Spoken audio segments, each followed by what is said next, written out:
세계 7대 불가사의 2. 에페소스의 아르테미스 신전. 2. 세계 7대 불가사의 아르테미스 신전.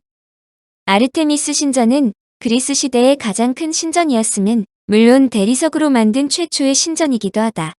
높이 18m의 기둥을 127개를 사용한 길이 120m, 폭 60m의 대형 건축물이다.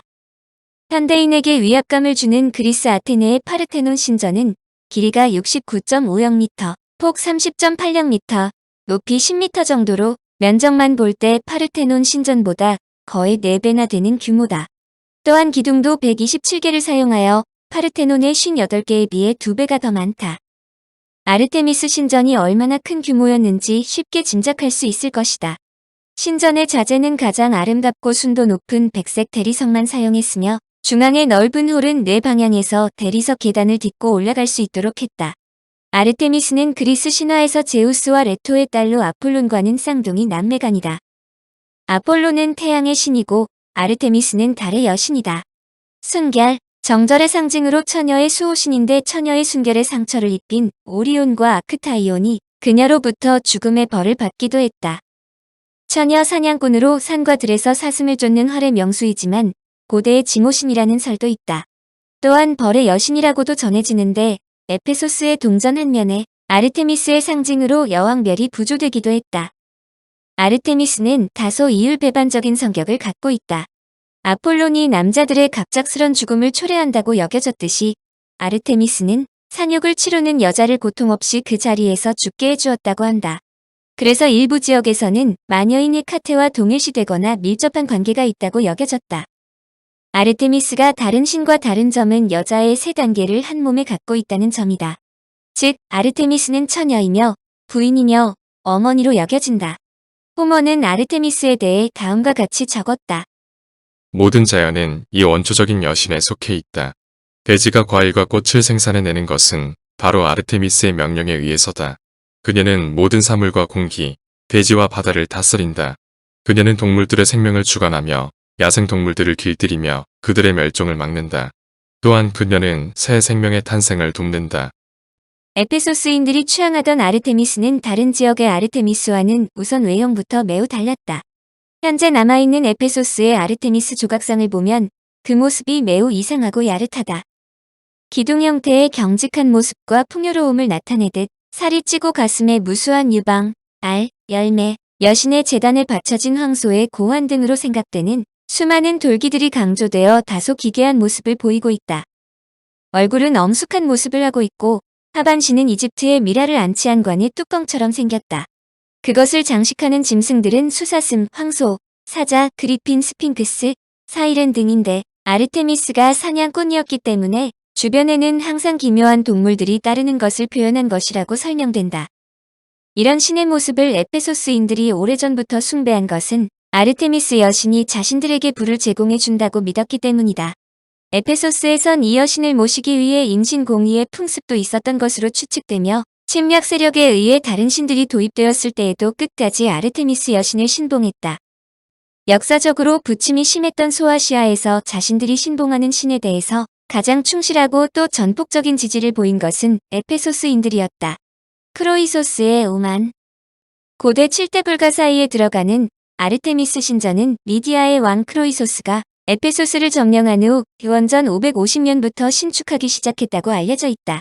그는 당시 세계에서 가장 부자라고 알려져 있던 명성에 걸맞게 그리스 전역에서 유명한 조각가들을 동원하여 가장 크고 아름다운 신전을 만들라고 지시했다. 그의 가장 놀라운 명령은 거대한 기둥에 화려한 조각을 새기도록 했다는 점이다. 그러나 이 건물은 착공된 지 무려 120년이나 지나서 완성되는데 이유는 이 거대한 건물의 착공자인 크로이소스 왕이 몰락했기 때문이다. 크로이소스는 고대 국가의 왕으로서 매우 특이한 전설을 갖고 있는 왕이다. 당시 세계에서 가장 부자라는 평에다가 강력한 군대를 갖고 있는 크로이소스는 인근 지역의 페르시아가 점점 강성해지자 마음이 불안해지기 시작했다. 그는 페르시아와 협상을 하느냐 전쟁을 해야 하느냐의 기로에 서자 신탁의 도움을 받기로 결정한다. 크로이소스에게 그 질문의 해답이야말로 미디아의 운명을 좌우하는 매우 중요한 일이기 때문이다. 그러나 어느 신탁소에 의지해야 할까? 당시의 유명한 신탁소는 그리스의 6곳, 이집트의 한 곳이 있었기 때문이다. 크로이소스는 이 문제를 과학적으로 풀기로 결정하고 7신탁소의 능력을 테스트하기로 하였다. 한 신탁소마다 한 명씩 7명의 전령을 선정하여 리디아로에서 동시에 출발시키되 그들의 출발일로부터 정확하게 100일째 되는 날 똑같은 질문을 신탁소에 하게 하는 것이다. 그 질문은 알리아테스의 아들인 크로이소스 왕은 지금 무엇을 하고 있는가? 였다. 얼마 후 7명의 전령은 각자 파견되었던 신탁소에서 대답을 들은 후 모두 한자리에 모였다. 델피 신전에 갔던 전령은 델피 신전에서는 그가 질문하자마자 주저하지 않고 다음과 같이 대답하였다고 했다. 나는 모래를 셀 수 있고 또 바다를 잴 수 있다. 나는 벙어리가 무엇을 말하려는지 알고 있지만 침묵의 귀를 갖고 있다. 오, 조개가 덮인 거북의 냄새가 느껴진다. 굴을 지피고 큰 솥에다가 새끼 양의 살을 넣어 끓여라. 위와 아래가 노쇠로 된 항아리로. 그 말을 듣자마자 크로이소스는 델피 신전이 가장 믿을 만하다고 생각하고 그가 오랫동안 생각하던 의문점을 의뢰하기로 했다. 그러기 전에 그는 거북과 새끼양을 희생물로 삼아 토막을 내 노쇠로 된 뚜껑을 가진 노쇠솥에 넣고 끓였다. 그가 델피 신전에 의뢰한 신탁은 페르시아와 리디아가 전쟁을 해야 하는가 혹은 협상을 해야 하는가였다. 그의 청을 받은 델피 신탁소는 강력한 제국이 파괴될 것이다라는 신탁을 주었다. 크로이소스는 이 신탁을 듣고 매우 만족하였다. 파괴될 강력한 제국이란 바로 페르시아임을 확신하였기 때문이다. 크로이소스가 공격을 개시하고 몇 주일 후에 신탁에서 예언한 대로 강력한 제국은 파괴되었다. 그러나 크로이소스의 예상과는 달리 파괴된 제국은 고레스 왕이 이끄는 페르시아가 아니라 리디아였다. 신탁의 결과로만 볼 때 강력한 제국이 파괴될 것이라는 델피의 신탁이 틀린 것은 아니다. 당시 리디아도 페르시아와 견줄 수 있을 만큼 강력한 제국이었기 때문이다. 크로이소스는 약간 오만한 사람이었던 모양이다. 당시에 자신이 세계에서 최고 부자이므로 동시에 행복한 사람이라고 자화자찬을 했다. 이때 리디아의 수도 사르디스를 찾은 사람은 그리스 아테네에 민주주의를 세웠다고 알려진 솔론이었다. 크로이소스는 솔론에게 그의 궁전과 보물을 보여주면서 물었다. 크로이소스, 당신이 이 세계에서 본 사람들 중에서 나만큼 행복한 사람이 있다고 생각하시오. 솔론, 당신이 부자이고 또 많은 지역을 지배하고 있다는 것은 알고 있습니다. 그러나 당신의 죽음이 올 때까지는 당신이 행복하다 또는 아니다라고 대답할 수 없습니다. 일반적으로 아무리 부자라도 영광스럽게 죽기는 어렵기 때문입니다. 하늘을 향해 겸손하고 자만하지 않는 자만이 그런 혜택을 누릴 수 있습니다. 여하튼 크로이소스는 신탁의 말을 믿고 페르시아와 전쟁을 벌이다가 포로가 된다. 크로이소스는 페르시아에서 적장을 사로잡았을 때 벌리는 인신공의 전통에 따라 14명의 리디아인과 함께 화형대에 묵혔다. 불이 그의 몸 쪽으로 옮겨오자 크로이소스는 외쳤다.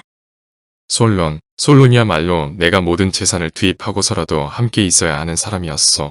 모든 왕들이여, 들으시오. 그의 말을 듣기 위해 왕은 불을 끄라고 한 후 크로이소스의 다음 말을 기다렸다. 크로이소스는 솔론이 자신에게 한 조언을 말했다. 그의 말에 큰 충격을 받은 페르시아 왕은 크로이소스를 살려주고 자만하지 않겠다고 다짐했다. 물론 크로이소스에게 왕국을 돌려주지는 않았다. 크로이소스는 자신의 자만심에 의해 세계에서 가장 행복한 사람에서 가장 불행한 사람으로 추락한 것이다. 여하튼 에페소스가 리디아의 통치하에서 가장 부유한 지중해 도시 중 하나로 부상하였지만 페르시아에게 멸망하여 에게의 해안 도시들은 모두 페르시아의 지배를 받는다.